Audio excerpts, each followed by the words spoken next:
Laurent Canté, heureux d'être avec vous. On est au 23e festival Biarritz Amérique latine et vous êtes en compétition avec un film qui s'appelle Retour à Ithaque. Le principe de ce mot à mot sur demonminute.fr, c'est que le mot et la question, ou l'expression, le mot ou l'expression et la question, l'expression qui me venait après avoir vu votre film et presque immédiatement là quand je vous ai en face de moi, c'est Cuba des cendres. C'est vrai que Cuba, on a le sentiment qu'il s'est passé tellement de choses, que ça a été tellement incandescent que c'est intéressant de regarder après 50 ans de cette expérience révolutionnaire, de voir un tout petit peu ce qu'il reste de tout ça.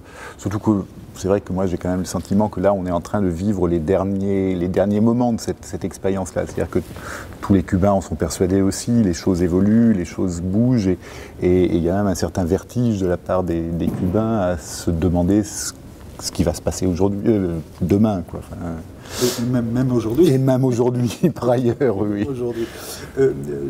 Les mots, les expressions tout de suite derrière par rapport à ce film-là, tourné à Cuba, c'est huis clos et c'est grand air.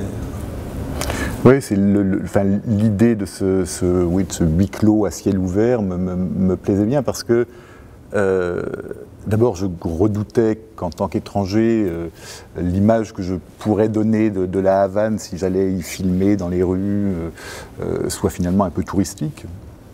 Et que mon seul but en faisant ce film était de pouvoir donner la parole à des Cubains, leur permettre de me raconter leur histoire, de me permettre de me raconter tous leurs espoirs, toutes leurs désillusions. Enfin, et c'est vrai que j'avais l'impression qu'il fallait ce huis clos pour pouvoir attacher assez d'importance au discours et à ce qui m'était raconté.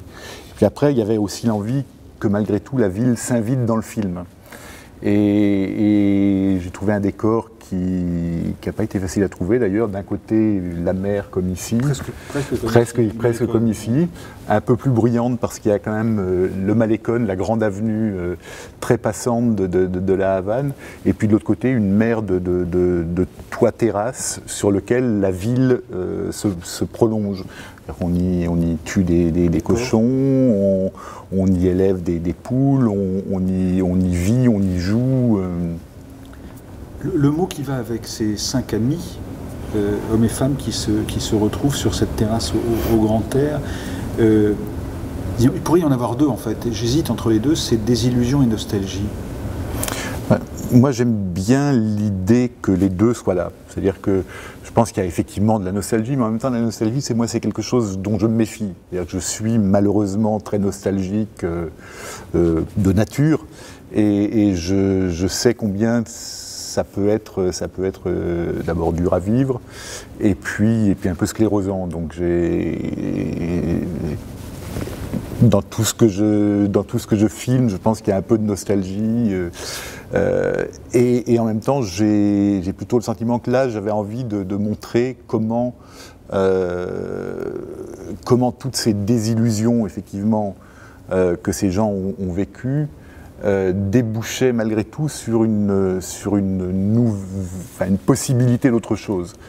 C'est-à-dire qu'il y a quelque chose de très important pour moi, c'est que d'abord que cette bande résiste à une nuit de confession et de discussions parfois assez tendues et violentes, et qu'un jour nouveau se lève, qui est une image un petit peu facile peut-être, mais où tout ce qui a été dit, tout ce qui a été compris pendant la nuit, va permettre de regarder un tout petit peu différemment la ville et la vie à venir.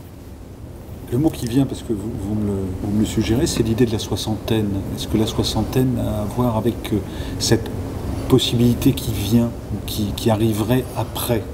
Alors d'abord, je n'ai pas 60 ans.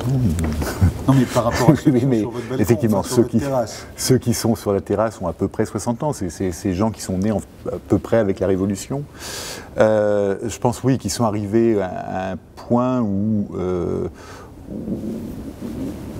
d'abord, la maturité aidant, on n'a plus tout à fait envie de tricher, je pense. et où il faut se dépêcher peut-être un petit peu aussi. Il faut avec les décisions à prendre, il faut les prendre vite, quoi. Deux mots qui ont à voir avec ce qu'on voit dans votre film, Retour Ithac, c'est le mot déviationnisme et c'est l'expression pénétration culturelle. Extrait. Mira que hicieron cosas para jodernos la vida. Y aquí el pelo largo, pantalones apretados, vaya. Y oír música americana. Ay, chico. Chacho, eso era diversionismo ideológico. Sí, cuidado, y una prueba de inmadurez política. Ay, cuando la cogieron con decir que la música de los Beatles tenía, ¿cómo era? Penetración cultural. Le ronco los timbales. Nos llevaron a la pingue palo, caballero. Oiga, yo sacaba más de 90 puntos en todas las asignaturas. Y nunca me dejaron ser alumno ejemplar. Sí, no te rías, coño. Pero, Nada más que porque me gustaban los Beatles. Por favor, Rafa, si usted era un verdadero penetrado cultural, mira, si te hubieran cogido escuchando los Rolling Stones, te iban a joder igual, pero hubiera sido por una buena causa, ¿eh? Por escuchar buena música. Mire que usted habla mierda, compadre. Sí, habla mierda. Nosotros mandamos así con nadie. Tú me vas a decir a mí que Abbey Road no es lo máximo, de lo máximo, de lo máximo. Eso es la música de caballito. Esta es la música de caballito. Qué bronca más vieja, eso no es serio. Este que me busca la lengua. No, un momentico, señorita. Usted quiere escuchar mi más sincera y autorizada opinión. No hay nada más serio que oír música. Y esos cabrones lo sabían más bien, carajo. Fíjate, que nos empujaron por la cabeza los Fórmula Quinta mierda, eso con Eva María y va que jode. Y después, cuero contigo, mucho trabajo voluntario. Escuela al campo, a cortar caña, al cítrico, a recoger tabaco. Papito, y un par de zapaticos al año. Coño, porque el hombre nuevo se tenía que forjar en el estudio, En el trabajo y en el fusil. Y además, cada cubano tenía que tirar y tirar bien. ¡Pim, pam, pum! ¡Ay, compadre! Ay, hombre. Atiéndame. Trois expressions, enfin trois mots qui sont des noms. C'est Joyce Carol Oates, c'est François Bégodeau et c'est Leonardo Padura. Il y a souvent de la littérature ou de l'écriture à la base de vos films. Donc c'est Foxfire, c'est Entre les murs et c'est aujourd'hui Leonardo Padura qui est co-scénariste de ce film et qui accessoirement publie chez Métayer un roman qui s'appelle Hérétique. Bon. Littérature et cinéma chez vous? Alors, d'abord, j'ai toujours le sentiment que la littérature apporte finalement au scénario une complexité dont on a peur quand on écrit un scénario soi-même.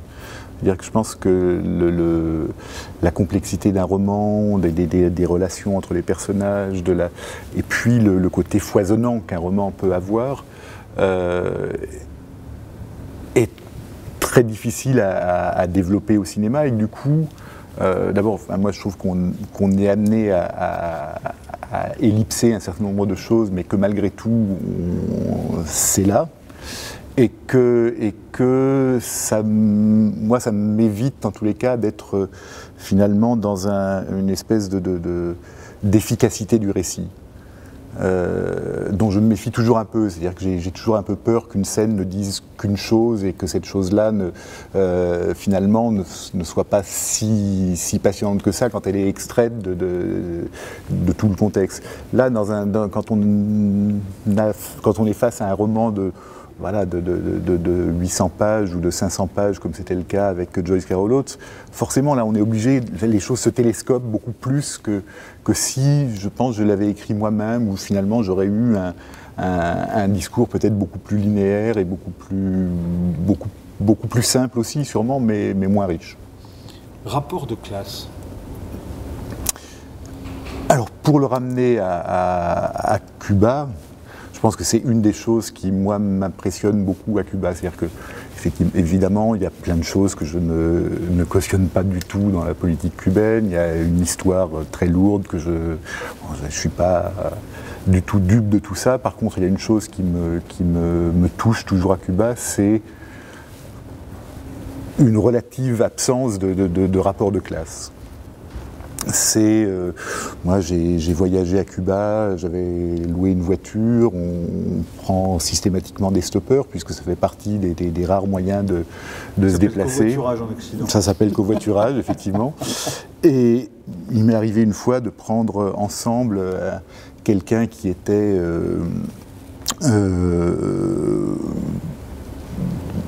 ophtalmologiste qui opérait les yeux à longueur de journée et un autre qui était son voisin et qui était un paysan qui travaillait un petit lopin de terre. Et ces deux personnes parlaient l'anglais à peu près au même niveau et assez couramment, et étaient amis et parlaient ensemble à l'arrière de la voiture, nous parlaient. Et il y avait une espèce de sentiment de rapport apaisé entre les classes, quoi.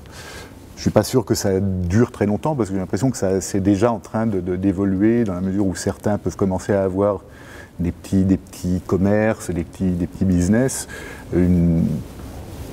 Une classe moyenne est en train d'apparaître et avec elle voilà, des bars un peu branchés, des restaurants où tout le monde ne peut pas manger. Enfin, et là commence à apparaître, je pense, une lutte des classes qui va s'imposer peut-être. Je pense au mot communauté, une communauté dans une classe par exemple, mais faire communauté, faire société. C'est évidemment ce que j'ai toujours envie de filmer, c'est le groupe, c'est d'une part les relations dans le groupe, mais même la difficulté qu'il y a à faire partie d'un groupe. Moi je sais que je suis toujours partagé entre ces deux choses, c'est que j'ai besoin du groupe, et en même temps je ne m'y sens jamais tout à fait chez moi. Et c'est un petit peu ce que j'avais envie de filmer aussi dans ce film-là, c'était sentir combien finalement une place dans une communauté, ça se négocie continuellement, ça se perd parfois, enfin et du coup on arrive à des rapports qui ne sont pas forcément uniquement de l'harmonie. Je pense qu'il y a aussi une grande violence dans les rapports communautaires. L'expression suivante, c'est absence de résultat, comme si dans vos films c'était toujours en suspens, c'est-à-dire la fin reste dans une question. Oui, parce que d'abord, je voudrais bien avoir des réponses parfois à donner à ces questions, mais je ne crois pas que je les ai. Et que par ailleurs, c'est vrai que souvent mes personnages sont des idéalistes, et que ce qui m'intéresse, c'est de voir comment cet idéalisme va se heurter à la violence du réel et va essayer d'y trouver sa place. Et je crois que ça, c'est peut-être mon pessimisme. Mais j'ai le sentiment que malheureusement, on est un peu toujours perdant, quoi. Dernière expression, et je vous remercierai d'avoir été avec nous dans ce mot à mot à Biarritz, c'est l'expression ressources humaines. Alors là, il y a le double sens qui m'intéresse en particulier au moment où j'avais choisi le titre de mon premier film. C'était l'idée que voilà, c'est quelque chose de totalement codifié, les ressources humaines dans une entreprise. C'est une façon de dire que l'humain est aussi manipulable que les ressources matérielles. Et puis après, il y a aussi le double sens qui est les ressources de l'humain, et que c'est là-dessus que j'aime bien jouer. Un dernier mot pour la route, facilité, comme facilité de faire du cinéma aujourd'hui, ou pas? Ouais, je crains que ce soit qu'en fait ce soit pas beaucoup plus facile qu'il y a quelques temps. On pense qu'effectivement les moyens techniques permettent beaucoup plus facilement à n'importe qui de décider de faire un film. Je crains que par contre on peut faire des films, mais on est très très peu sûr de pouvoir les montrer et de pouvoir parler à quelqu'un à travers ces films-là. C'est de plus en plus difficile d'exploiter un film, de le montrer, d'exister au milieu d'une part d'un nombre énorme de films, mais aussi de toutes les bonnes raisons de ne pas regarder un film, quoi. Merci Laurent Cantet. Merci à vous.